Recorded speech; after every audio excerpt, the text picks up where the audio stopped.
بسم اللہ الرحمن الرحیم۔ دوستو، آج کی حکایت مولانا روم کی کتاب سے ماخوذ ہے۔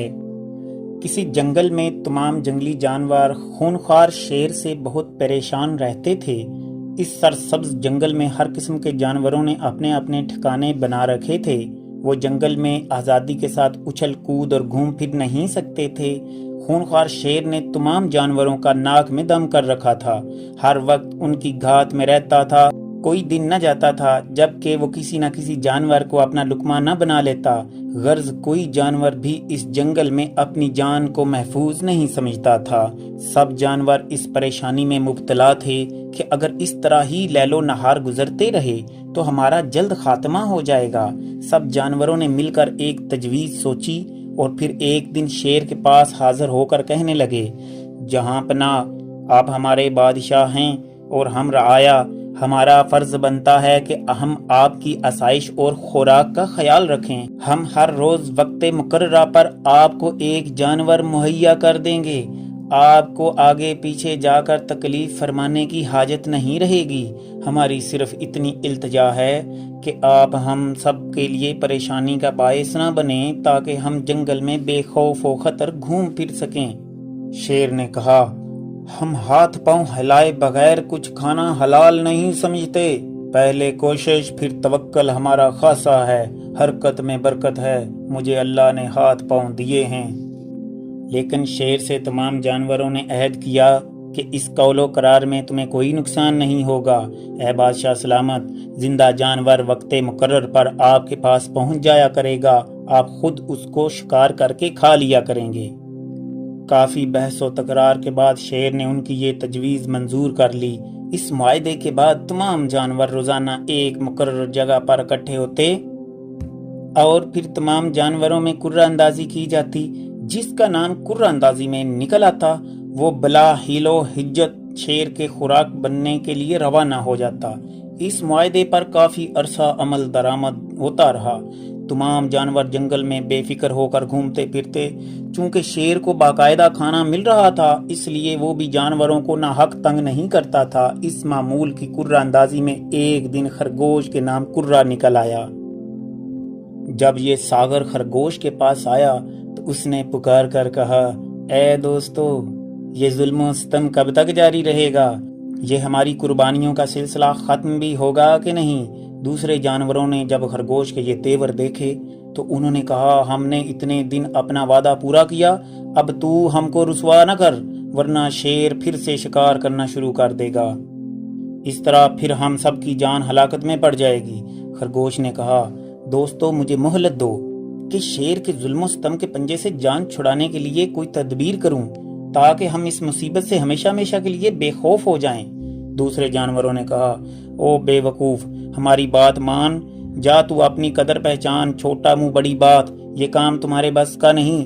خرگوش نے کہا، خدا چیونٹی سے بھی ہاتھی مروا سکتا ہے، اور دیکھو کہ پردہ غیب سے کیا ظہور میں آتا ہے۔ کہنے لگا، دوستو میرے ذہن میں ایک ترکیب آئی ہے۔ جانوروں نے اس سے پوچھا، تمہارے ذہن میں کون سی بات آئی ہے؟ ہمیں بھی تو آگاہ کرو، مشورہ کر لینا عقل مندی ہے، اس سے مزید روشن پہلو سامنے آ جائیں گے۔ خرگوش نے کہا، راز برسرے عام کھولنا بے وقوفی ہے کیونکہ اس سے جان کا خطرہ ہوتا ہے۔ آخرکار خرگوش نے تمام جانوروں کو قائل کر لیا اور پھر خرگوش گھر بیٹھا رہا اور وقت مقررہ سے تقریباً 1 گھنٹہ تاخیر سے روانہ ہوا۔ شیر کو جب وقت مقررہ پر خوراک نہ ملی تو اس کے غیظ و غضب کی انتہا نہ رہی۔ بار بار زمین پر پنجے مارتا اور کہتا کہ افسوس میں ان کمینوں کی چکنی چپڑی باتوں میں آ گیا۔ شیر غصے سے گرج رہا تھا۔ اسی اثناء میں اس نے دیکھا کہ دور سے خرگوش تیزی سے اس کی طرف آ رہا ہے۔ جب وہ قریب آیا تو شیر نے غرا کر کہا، اے بیکار جانور، تم نے اتنی دیر کیوں لگا دی؟ خرگوش نے دست بستہ عرض کیا کہ اے بادشاہ سلامت، اگر جان کی امان پاؤں تو دیر سے آنے کی وجہ بیان کروں۔ اے جنگل کے بادشاہ، تم پر ہم سب قربان۔ آج میں اور میرا بھائی خوانے شاہی کے لیے روانہ ہوئے تو راستے میں ایک اور شیر نے ہمیں آ گھیرا۔ اس نے ہم دونوں کو لقمہ تر بنانا چاہا۔ ہم نے اسے بتایا کہ ہم اپنے شہنشاہ کی طرف جا رہے ہیں اور ہمیں وقت پر پہنچنا ہے۔ اس نے کہا، بادشاہ میں ہوں، تمہیں اور کسی کے پاس جانے کی ضرورت نہیں۔ اس نے ہمارے ساتھی کو جو مجھ سے زیادہ خوبرو اور صحت مند تھا اسے پکڑ لیا اور میں بڑی مشکل سے جان بچا کر بھاگ کر ادھر آ گیا ہوں۔ تو اب اے بادشاہ سلامت، آئندہ اس شیر کی وجہ سے ہمارا راستہ بند ہو گیا ہے۔ اگر تو آپ معمول کے مطابق روزینہ چاہتے ہیں تو پہلے ہمارا یہ راستہ صاف کر دیں۔ خرگوش کی یہ بات سن کر شیر کا خون کھول اٹھا اور غضبناک ہو کر کہنے لگا، وہ کون ہے جس نے میری عملداری میں قدم رکھا ہے اور میرا شکار چھین لیا؟ میں جب تک اس کا کام تمام نہ کر لوں کھانا حرام سمجھوں گا۔ اے خرگوش، میرے ساتھ چل اور مجھے اس کا پتہ بتا، میں اس کو سبق سکھا سکوں۔ تو اس کے بعد خرگوش رہبر کی طرح اس کے آگے آگے چلنے لگا اور اس کے پیچھے پیچھے شیر چل رہا تھا۔ خرگوش شیر کو جنگل کے درمیان میں ایک پرانے کنویں کے پاس لے گیا اور کہا، اے بادشاہ سلامت، میرے ہاتھ پیر جواب دے گئے ہیں، میری روح کانپ رہی ہے اور دل دھڑک رہا ہے، کیونکہ وہ ظالم شیر اسی کنویں میں رہتا ہے اور میرے ساتھی کو پکڑ کر اسی کنویں میں لے گیا ہے۔ اس خوف سے مجھے آگے بڑھنے کی ہمت نہیں ہو رہی۔